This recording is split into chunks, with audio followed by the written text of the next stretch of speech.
এই জীবন যেন বহতা নদীর মতো, চলার পথে কত বাক মোহনা শত, আছে আরো দ্বন্দ্ব আলো আধারের, বেছে নিতে হবে তাই পথ আমাদের। আসসালামু আলাইকুম প্রিয় দর্শক, আপনারা যারা দেশে আছেন প্রবাসে, সবাইকে জানাই অনেক অনেক প্রীতি ও শুভেচ্ছা। শুরু হলো এনটিভি আয়োজিত এবং লাভহিলু নিবেদিত টক শো আলোকপাত। আমাদের আজকের বিষয় মানব জীবনে সংস্কৃতি। এ বিষয়ে কথা বলবেন বিশিষ্ট লেখক এবং গবেষক ডক্টর মীর মনজুর মাহমুদ। আসসালামু আলাইকুম রহমতুল্লাহি ওয়া বারাকাতুহু। আরও কথা বলবেন বিশিষ্ট লেখক, গবেষক এবং বাংলা একাডেমির সাবেক পরিচালক অধ্যাপক মোহাম্মদ সিরাজ উদ্দিন। আসসালামু আলাইকুম রহমতুল্লাহি ওয়া বারাকাতুহু। প্রিয় দর্শক, আমাদের যে জীবন, মানব জীবন, এই জীবন তো আমাদের কাছে খুবই প্রিয় বিষয়। এই জীবন সৌন্দর্যে মণ্ডিত হয়, আনন্দে আপ্লুত হয় যখন আমরা সংস্কৃতিমান হতে পারি। সংস্কৃতি বিষয়টি আমাদের একটি প্রিয় বিষয়। সংস্কৃতি নিয়ে অনেক কথাবার্তা হয়, চর্চা হয়। তবে সংস্কৃতির যে রূপ তা তো একরকম নয়। সব সংস্কৃতি কি মানব উপযোগী? বাস্তবতাটা কেমন? এসব বিষয়ে আজকে আমরা বিজ্ঞ আলোচকবৃন্দের সাথে কথা বলতে চাইব। শুরুতেই যেমন বললাম মানব জীবন, এই মানব জীবনের ব্যাখ্যাটা কেমন? আপনাকে ধন্যবাদ। মানব জীবন প্রসঙ্গটি হচ্ছে মানুষের জন্য একটি মৌলিক এবং আদি প্রশ্ন, এবং আমি মনে করি মানুষের জীবনকে উপলব্ধির জন্য এটি হলো প্রথম জানার বিষয়। সংজ্ঞা হিসেবে যদি বলেন তাহলে জন্ম থেকে মৃত্যু পর্যন্ত এই পৃথিবীতে মানুষের বসবাসের যে সময়কাল, এটিকে আমরা মানব জীবন বলি। পৃথিবীর পরিসরে, মানব জীবনের পরিসর কি শুধু এই পৃথিবীতে সীমাবদ্ধ? না, মানব জীবনের পরিসরটা নির্ভর করে, এর আরো সংজ্ঞাটা নির্ভর করে বিশ্বাস এবং অবিশ্বাসের আলোকে। যেমন জীবন দর্শনের প্রশ্ন। যেমন মুসলিম হিসেবে আমরা বিশ্বাস করি যে আমরা রুহের জগতে ছিলাম, অন্য একটি জায়গায় ছিলাম। পৃথিবীতে আসার আগে আমরা আলমে আরোহাতে ছিলাম, আলম আরোহা বা রুহের জগতে ছিলাম। সেখান থেকে আমরা পৃথিবীতে এসেছি, আর এটাই শেষ নয়, এরপরে আমরা আরেকটি জগতে যাব। সেটা কি আলমে বারজাখ? আলমে বারজাখ। তারপরে আছে আমাদের আখিরাতের জীবনের চূড়ান্ত পাওয়া, হিসাব নিকাশ এবং চূড়ান্ত পাওয়া, তারপর অনন্ত জীবন, অনন্ত জীবনের দিক। সুতরাং জীবনের সংজ্ঞা নির্ভর করবে বিশ্বাসী এবং দর্শনের আলোকে। মুসলিম হিসাবে আমরা বলবো যে আমরা এখানে ছিলাম না, এসছি রুহের জগৎ থেকে। আমরা এখানে আছি একটা আমাদের না জানা একটা সময়কাল নির্দিষ্ট, বাট আমরা জানি না। আপনি বলতে চাচ্ছেন যে পৃথিবীতে আসার আগে আমরা আলমে আরওয়াতে ছিলাম, সূরা আরাফে যে বিষয়ে কথা বলা হয়েছে। এরপরে পৃথিবীর এই জগৎটা হলো একটি পরীক্ষা জগৎ। এখান থেকে আমরা একটা অন্তর্বর্তীকালীন জগৎ, যেটা আলমে বারজাখে যাব। এরপরে পৃথিবীর জীবনের কাজ কর্মের কি ফলাফল, সে বিচার হবে আখিরাতে।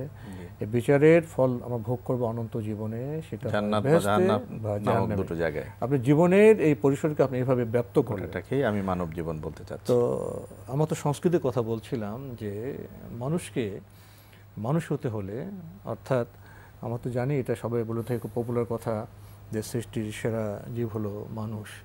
কিন্তু অনেকে বলে থাকেন সেরা হতে হলে তাকে সংস্কৃতিমান হতে হবে। তো এই সংস্কৃতিমান যে আমরা হব, এর সীমাটা কি, এই রূপটা কি, এ বিষয়ে কিছু বলবেন?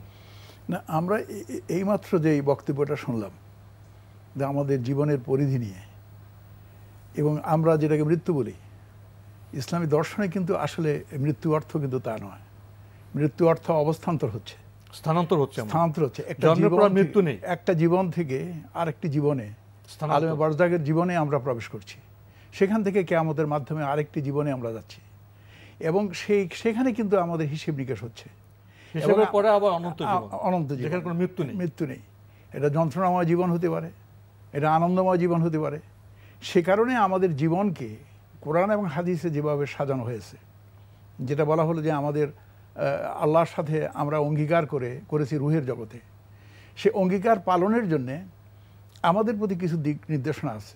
কিছু আছে পিতামাতার প্রতি, কিছু আছে সন্তানের প্রতি, কিছু আছে যারা রাষ্ট্র পরিচালনা করেন তাদের প্রতি, দেশের প্রতি, সমাজের প্রতি আছে, সেই সৃষ্টির প্রতি। সেই দিক নির্দেশনাগুলো এবং সেই নির্দেশগুলো কিছু আমরা নামাজের মাধ্যমে পালন করি, কিছু সিয়াম সাধনার মাধ্যমে পালন করি, কিছু হজের মাধ্যমে পালন করি, কিছু দানের মাধ্যমে, কিছু বিনোদনের মাধ্যমে পালন করি। এবং আমাদের জীবনের এই যে আলোকিত, এই যে বিকশিত, এই যে বিমোহিত এবং এই যে মূর্ত যে দিকটা যেটা প্রকাশ পাচ্ছে, এটাই হচ্ছে মূলত সংস্কৃতি। কারণ আমাদের সংস্কৃতি একটা জবাবদিহিতা আছে। রাসূলুল্লাহ সাল্লাল্লাহু আলাইহি ওয়াসাল্লাম যেমন হাদিসে, আপনি সংস্কৃতির কথা বললেন, সাথে জবাবদিহিতা শব্দ যুক্ত করলেন। কিন্তু বর্তমান সময়ে আমরা সংস্কৃতির যে রূপ দেখি 24 ঘন্টার টেলিভিশনে, মঞ্চে, সামাজিক অনুষ্ঠানে, সেখানে তো আমরা সংস্কৃতি বলতে আমরা তো শুধু বিনোদন সংস্কৃতিকেই বুঝি, ভোগ বিলাসের সংস্কৃতিকেই বুঝি। বা আপনি বলছেন যে জবাবদিহিতার সংস্কৃতি, ঠিক মিলছে না। মানে মিলছে না এই কারণে, জবাবদিহিতা এই কারণে, কারণ আমি এখানে যা কিছু আচরণ করছি সবগুলো আচরণ কিন্তু আল্লাহ পাকের সতর্ক পর্যবেক্ষণে আছে। পর্যবেক্ষণে থাকার কারণে আমি যদি মানুষের প্রতি সহিংস আচরণ করি, মানুষকে যদি ভালো না বাসি, আমি যদি অপসংস্কৃতির চর্চা করি, অথবা পৃথিবীতে মানুষের প্রতি ঘৃণা বিদ্বেষ যদি আমার সংস্কৃতির মাধ্যমে যদি প্রকাশ যদি পায়, তাহলে সেই জন্য আমাদেরকে জবাবদিহি করতে হবে। কারণ আমি বলতে চাচ্ছি যে রাসূলুল্লাহ ইসলাম একটা হাদিসে উল্লেখ আছে যে প্রতিদিন শরীর অঙ্গ প্রত্যঙ্গ, প্রতিটি মানুষের জিহ্বাকে বলে, জবানকে বলে, দেখো দেখো আমরা তোমার অনুগত, তুমি যদি আলোকিত পথে চলো আমাদের মুক্তির কোনো চিন্তা নেই, আর তুমি যদি পথভ্রষ্ট হও তাহলে আমরাও কিন্তু পথভ্রষ্ট হয়ে যাব। এবং রাসূলুল্লাহ সাল্লাল্লাহু আলাইহি ওয়াসাল্লাম যখন বলেছেন যে তোমরা যদি যৌনাঙ্গ এবং তোমাদের জবান এই দুটোর যদি তোমরা নিশ্চয়তা দিতে পারো, আমি তোমাদের জান্নাতের নিশ্চয়তা দিব। এখান থেকে আমরা একটা জিনিস পাচ্ছি, আমি কবিতা লিখতে গিয়ে অথবা কারোর সাথে কথা বলতে গিয়ে আমি অশ্লীল ভাষা প্রয়োগ করতে পারবো না। আমাদের কোরআনে যেমন একটা সূরা হলো সূরা ইউসুফ, এর মধ্যে কিন্তু একটা অবাঞ্ছিত, একটা অনাকাঙ্ক্ষিত প্রার্থনা কিন্তু ইউসুফের কাছে ছিল উজিরের স্ত্রীর, কিন্তু সেটাকে শালীনভাবে কোরআন প্রকাশ করেছে এবং কোরআন বলেছে এটা হচ্ছে উত্তম একটি কাহিনী। কাজে আমি সেই ইউসুফ জুলেখার সে কথা বলছেন। জি, কিন্তু ইউসুফ জুলেখা নিয়ে আমাদের এই যে পর্ণে উপাখ্যান রচিত হয়েছে, সেই অনেকগুলো তো ইতিহাস নির্ভর নয়, এগুলো হলো স্বাধীন রচনা। এগুলো যিনি কবিতারা, সে কারণে কোরআনে একটি সূরা আছে সূরা আশ-শুআরা, কবিদের সম্পর্কে বলা হয়েছে। যেসব কবিরা এরকম স্বাধীনতা ভোগ করবে এবং যেসব কবিরা সাহিত্য সৃষ্টির নামে, সংস্কৃতির সৃষ্টির নামে এবং শিল্পীর স্বাধীনতা নামে যারা সীমানা লঙ্ঘন করবে, তাদের জন্য কঠিন শাস্তির কথা বলা হয়েছে। হবে জি, যারা মিথ্যার প্রচার করবে। কিন্তু সব কবিকে তো ইসলাম ভর্ৎসনা করেনি না, সব কবিদের করেনি। কবিরা যখন মুসলমানদের ছাড়া, মুসলমানদের মধ্যে যেসব কবি, যেসব সাহাবী কবিতা রচনা করতেন, তারা ভীত সন্ত্রস্ত হলেন, রাসূলুল্লাহ ইসলামে ছুটে আসলেন। তিনি বললেন যে না, এই সতর্কবাণী তোমাদের মধ্যে নয়, তোমাদের সম্পর্ক নয়, এটা হলো ওদের সম্পর্কে যারা সাহিত্য সৃষ্টি, কাব্য সৃষ্টির নামে যারা অন্য কিছু করবে, অশ্লীলতাকে নিয়ে আসবে, অথবা সমাজের মধ্যে বিভেদ সৃষ্টি, অশান্তি সৃষ্টি ক্ষতি করবে, মিথ্যা প্রচারণা করবে, যারা সত্যনিষ্ঠ হবে, তথ্যনিষ্ঠ হবে, সমাজ এবং মানুষের প্রগতির জন্য সাহিত্য রচনা করবে, কাব্য রচনা করবে, মানুষের যে রস, আপনার যে রসতত্ত্ব আছে, মানুষের যে চাহিদা আছে, সমাজ প্রগতির জন্য বীররস থাকবে, ভক্তিরস থাকবে, এসব রসের চর্চার মাধ্যমে যারা সমাজকে, মানুষকে প্রগতির দিকে এগিয়ে নিয়ে যাবে, সেই সাহিত্য ইসলাম তো উৎসাহিত করেছে। এবং এই কারণে আমাদের এখানে যে প্রবাদ প্রবচনগুলো যেগুলো প্রচলিত আছে, এটা আমাদের সাহিত্যের সংস্কৃতির অঙ্গ। এবং দেখা যাবে যে খুব চমৎকার কিছু কিছু শব্দের মাধ্যমে ঘরানায় ভাত কিলা কাটে 14 হাত, যেমন মনে করুন, অথবা বড়কে সম্মান করার জন্য বলা হয়েছে। আমরা জানি প্রত্যেকটা মানুষের চিন্তাভাবনা আছে জীবন সম্পর্কে, জগৎ সম্পর্কে, কোত্থেকে এলাম, কোথায় যাব, মানুষ হিসেবে আমাদের যে করণীয় কী, এই দর্শন চিন্তা।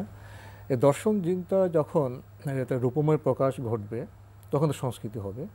সেটা খাদ্যাভ্যাস হতে পারে, পোশাক আশাক হতে পারে, বিয়ে শাদী হতে পারে, বিনোদন হতে পারে, বিজ্ঞান চর্চা হতে পারে, পরিবেশ ভাবনা হতে পারে।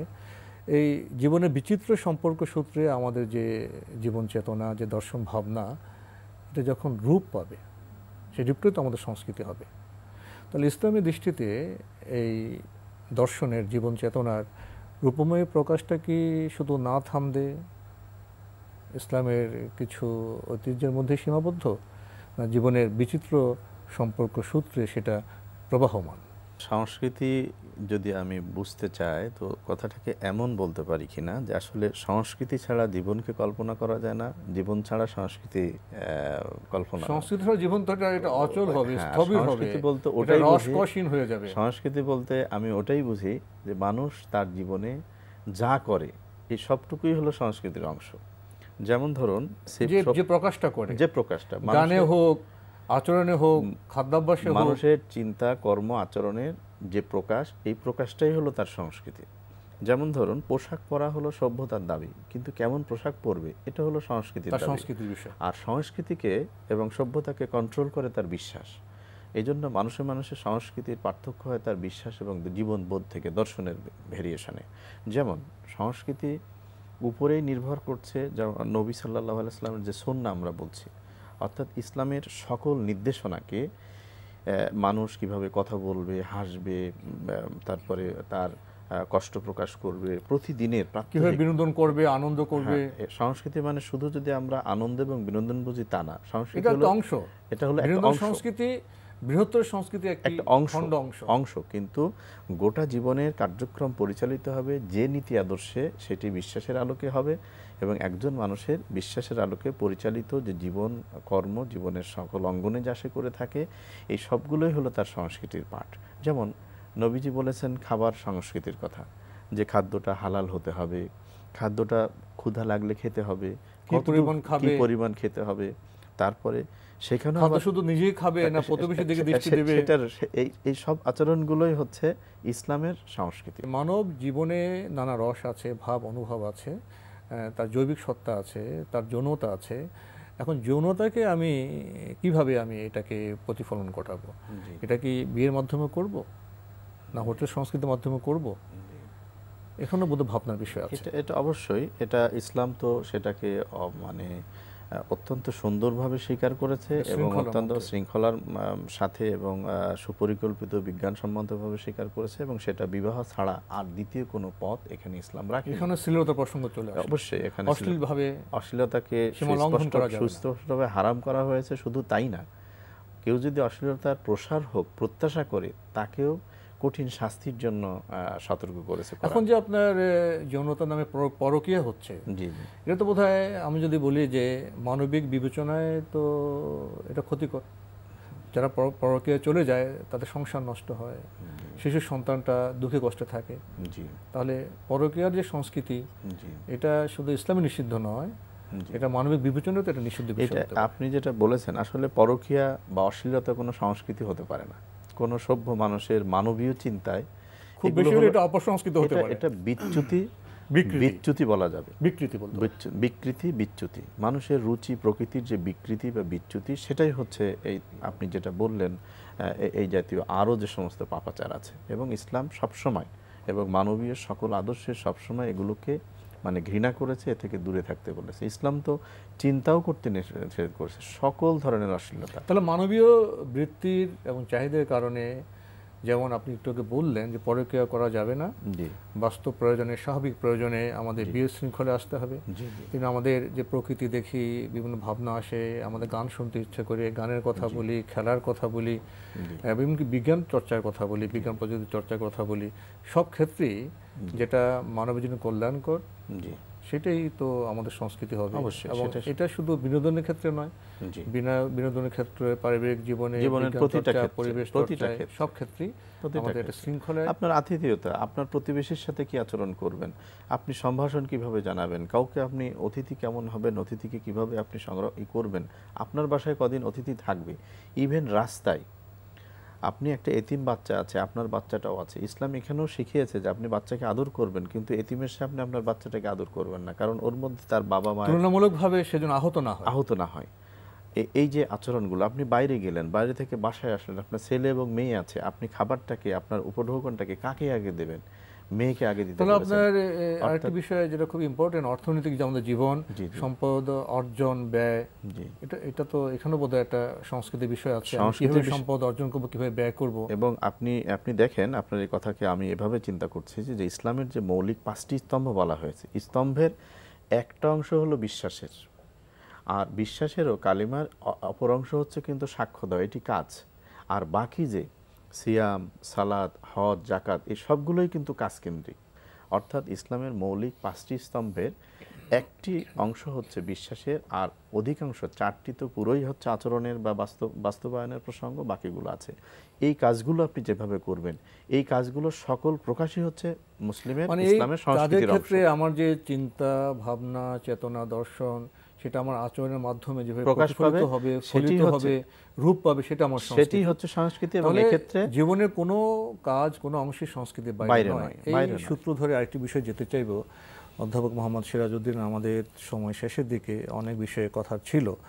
বর্তমান সময়ে আমাদের যে পারিবারিক জীবন, সামাজিক জীবন, বিনোদনের জীবন, অর্থনৈতিক জীবন এবং বিজ্ঞান প্রযুক্তির যে জীবন, এসব ক্ষেত্রে মানবোচিত সংস্কৃতি বা সাংস্কৃতিক আচরণ কতটা হচ্ছে, এসব ক্ষেত্রে ইসলামের কি কোনো বক্তব্য আছে?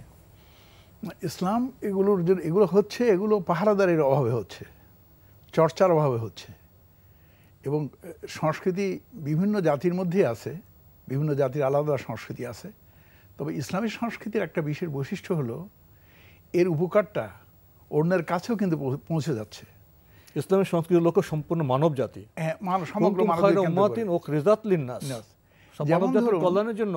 যেমন রাসূল সাল্লাল্লাহু আলাইহি ওয়াসাল্লাম বলেছেন, আল্লাহ পাক অভিসম্পাত করেছেন যে ফলদার কোন বৃক্ষের নিচে, ছায়াদার কোন বৃক্ষের নিচে তোমরা মলমূত্র ত্যাগ করবে না। এবং যুদ্ধের সময় ফলবান বৃক্ষ কর্তন করতে পারবে না, বৃদ্ধকে হত্যা করা যাবে না, নারী শিশুকে হত্যা করা যাবে না। যুদ্ধের ক্ষেত্রে একটি সাংস্কৃতিক চেতনা, সাংস্কৃতিক চেতনা কিন্তু ওখানে গিয়েছে। অন্যায়ভাবে কাউকে হত্যা করা যাবে না। আমরা এর আগে বলছি, কবিতার ক্ষেত্রে আপনি কবিতা রচনা করবেন, উপন্যাস লিখুন, আপনি ক্ষতি নেই, কিন্তু মানুষের অকল্যাণ হতে পারে, মানুষকে অপসংস্কৃতি অথবা অশ্লীলতার দিকে ধাবিত করতে পারে, এমন কিছু আপনি করতে পারবেন না। হিংসা বিদ্বেষ সমাজে ছড়ানো যাবে না। এরপর সম্প্রদায়ে সম্প্রীতির অনুকূল অবস্থা থাকতে হবে, সেখানে সাম্প্রদায়িক দাঙ্গা হতে পারবে না, কাউকে অবজ্ঞা করা যাবে না, সত্যকে মেনে নিতে হবে এবং অহংকার করে সত্যকে অস্বীকার করা যাবে না। এগুলো তো আমাদের বিশ্বাস। আমি যে দায়বদ্ধতার কথা বললাম, ইসলাম দায়গুলো স্পষ্ট করেছে।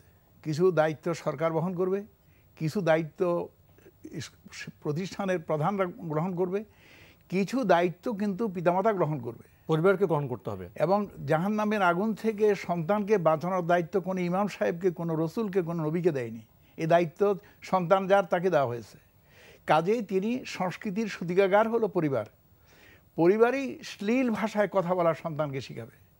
আপনি যে এর আগে বললেন যে হালাল রিজিকের কথা, সৎ পথে উপার্জনের যে প্রণোদনা, এই প্রেরণা যোগাবে কিন্তু পিতামাতা, এবং তাকে ভালো ভাষায় কথা বলতে, সুভাষী যেটা মাতৃভাষা, পরিবেশের ভাষায় কথা বলার এই প্রশিক্ষণটা কিন্তু পিতামাতার কাছে। মাতৃভাষায় শুদ্ধভাবে সুন্দরভাবে কথা বলা তো এটা কোরআনিক কনসেপশন।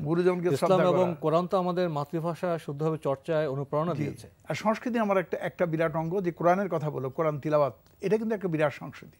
এখানে বিনোদন আছে, এখানে আনন্দ আছে, এখানে সুর আছে, এখানে তন্ময়তা আছে। স্রষ্টার সাথে সৃষ্টির, মানুষের সম্পর্ক সৃষ্টির যে একটি চর্চা, এটা আমাদের সংস্কৃতির অংশ। এবং স্রষ্টার সাথে সৃষ্টির সংলাপ হচ্ছে, কথোপকথন হচ্ছে কথার মাধ্যমে। একটু আগে যে সালাতের কথা বলা হলো, এর আগে যে সিয়াম সাধনার কথা বলা হলো, হজের কথা বলো, এর মাধ্যমে কিন্তু আমাদের সংস্কৃতি চর্চা হচ্ছে। আমরা সালাম দিদি মসজিদে পাচ্ছি, কল্যাণ কামনা করে আমরা সালাম দিয়ে পৃথিবীতে খুবই এটার অভাব অনটন লক্ষ্য করা যাচ্ছে। এবং আমরা হজ করতে গিয়ে তামাম দুনিয়ার মানুষের জন্য শান্তির বার্তা বহন করে নিয়ে যাচ্ছি, আবার সেখান থেকে শান্তির বার্তা নিয়ে আমরা আবার ফিরে আসছি। এই যে বিষয়গুলো ইসলামের, এবং এগুলোর দ্বারা যে শুধু, যেমন ইসলামের সংস্কৃতির একটা অঙ্গ হলো যে আপনি যদি ঘুম থেকে উঠেন, আপনি দাঁত মাজবেন, নামাজ পড়বেন, ওযু করবেন, তার আগে দাঁত মাজবেন, খাওয়া শেষ করবেন, তার আগে দাঁত মাজবেন। পরিচ্ছন্নতা, এই যে পরিচ্ছন্নতা, এটাও কিন্তু সংস্কৃতির একটা অঙ্গ। এবং আপনি ওযু করতে যাবেন, পানির, এমনকি সাগরের পানি দিয়ে, নদীর পানি দিয়ে ওযু করেন, অপচয় করতে পারবেন না, এটাও কিন্তু সংস্কৃতির একটা অঙ্গ। আপনি বিনোদন যদি করতে যান, বিনোদন করতে গিয়ে সেখানে অশ্লীলতাকে নিয়ে আসতে পারবেন না। আমরা সম্প্রীতি আনা যাবে না। আমরা সম্প্রীতি দেখলাম সারা বিশ্বে ইসলামের সীমারেখা যেসব নারীরা অতিক্রম করেছে, তাদের যে নিরাপত্তাহীনতার কথা গত 1টি বছর ধরে আমরা বিভিন্ন মিডিয়ায়, পত্রপত্রিকায় আমরা পাঠ করেছি। তা আমরা সেটা করতে গিয়ে যেটা দেখলাম যে সেটা হচ্ছে যে আসলে ইসলামের সীমারেখার মধ্যে যদি আমি সংস্কৃতি চর্চা করি, বিনোদন যদি গ্রহণ করি, তাহলে এটা আমাকে নিরাপত্তা দিবে, এই আমাকে সীমারেখা শান্তি দিবে। কিছু নারীও লঙ্ঘন করছে, পুরুষও লঙ্ঘন করছে। অর্থাৎ সংস্কৃতি বিষয়টা হলো জীবন চেতনাকে, বোধকে, দর্শনকে আচরণের মাধ্যমে প্রতিফলিত করা। এবং এক্ষেত্রে আমরা আমাদের সীমাবদ্ধতা আছে, এক্ষেত্রে আমাদের ভুল আছে, ভ্রান্তি আছে, আমরা রিপোর্ট তাড়নায় সীমা লঙ্ঘন করছি।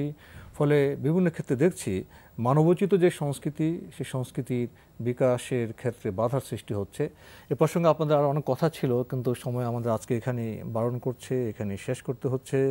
অধ্যাপক মোহাম্মদ সিরাজউদ্দিন, আপনি কষ্ট করে আমাদের স্টুডিওতে এসেছেন, সময় দিয়েছেন, সেজন্য আপনাকে অনেক ধন্যবাদ। আপনাকেও ধন্যবাদ যে দীর্ঘ সময় যে আমাদেরকে দিয়েছেন সে কারণে। ডক্টর মীর মনজুর মাহমুদ, আপনিও কষ্ট করে আমাদের স্টুডিওতে এসেছেন, সময় দিয়েছেন, সেজন্য আপনাকে অনেক ধন্যবাদ। আপনাকেও ধন্যবাদ। প্রিয় দর্শক, আমরা এতক্ষণ দেখছিলাম এনটিভি আয়োজিত এবং লাভেলো নিবেদিত টক শো আলোকপাত। আমাদের অনুষ্ঠান আপনারা এনটিভি অনলাইনেও দেখতে পারবেন, ভিজিট করুন www.ntvbd.com। এছাড়া ইউটিউবে এবং আমাদের ভেরিফাইড ফেসবুক পেজেও অনুষ্ঠান দেখতে পারবেন। প্রিয় দর্শক, আলোকপাত অনুষ্ঠান আমাদের আজকের বিষয় ছিল মানব জীবনের সংস্কৃতি। বিজ্ঞ আলোচকদের আলোচনার মাধ্যমে আমরা উপলব্ধি করলাম সংস্কৃতি হলো জীবন দর্শন, জীবন চেতনার ফলিত রূপ বা রূপময় প্রকাশ। শুধু বিনোদনের ক্ষেত্রে এই সংস্কৃতি সীমাবদ্ধ নয়।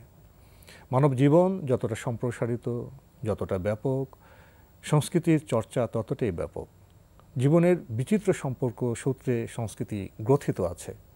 চেতনার আলোকে, আচরণের আলোকে, সৃষ্টিশীল কর্মকাণ্ডের মাধ্যমে সংস্কৃতির সেই রূপকে আমাদের প্রকাশ করতে হবে, অবশ্যই কল্যাণের পথে, প্রগতির পথে, শান্তির পথে, সমন্বয়ের পথে। প্রিয় দর্শক, মহান আল্লাহ আমাদের সবাইকে নিরাপদে রাখুন, রাখুন শান্তিতে। আসসালামু আলাইকুম। নদীর মতো চলার পথে শত বাক মোহনা কত আছে আরো দ্বন্দ্ব, আলো আধারের বেছে নিতে হবে তাই পথ আমাদের।